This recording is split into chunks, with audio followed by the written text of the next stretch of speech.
Hi. Hey, Bill. So glad you're here. Hey, I want to touch on something you just talked about, right? I've had the privilege now to spend multiple days with you, and the interesting thing is I see over and over, as Laura brought up, is the heart behind you, behind Angela, and the others I've seen with H&K. Is that to me the important part is really developing that mental mindset that if you ever have to unfortunately use the tool that H&K provides, right, there's a massive aftermath that comes.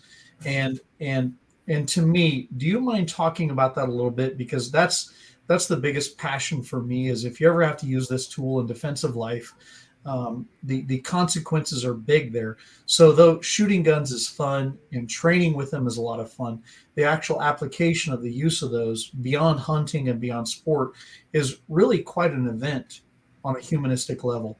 And so to me, that's kind of the bigger passion. And I've noticed the same thing in you.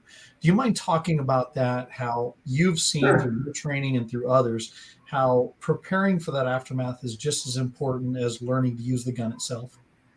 Yeah, and I guess that's his best evidenced by I could just say, look at the people we've partnered with. I have no problem with people that are in the training business that are out there teaching people how to win gunfights.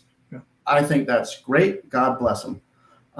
But the people we've chosen to deal with are people that also delve heavily into the what we call left and right of bang in the scenarios. So, you know, being able to identify potential problems, avoid them.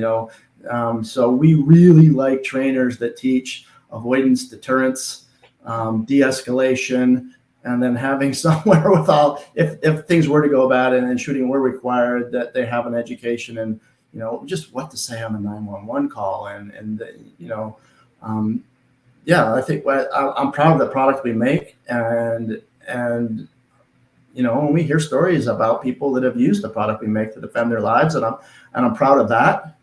But I'm just as pleased to hear stories from friends of mine and people that I've trained with on how they were able to give the bad guy the slip and kind of get away from a situation before it went bad.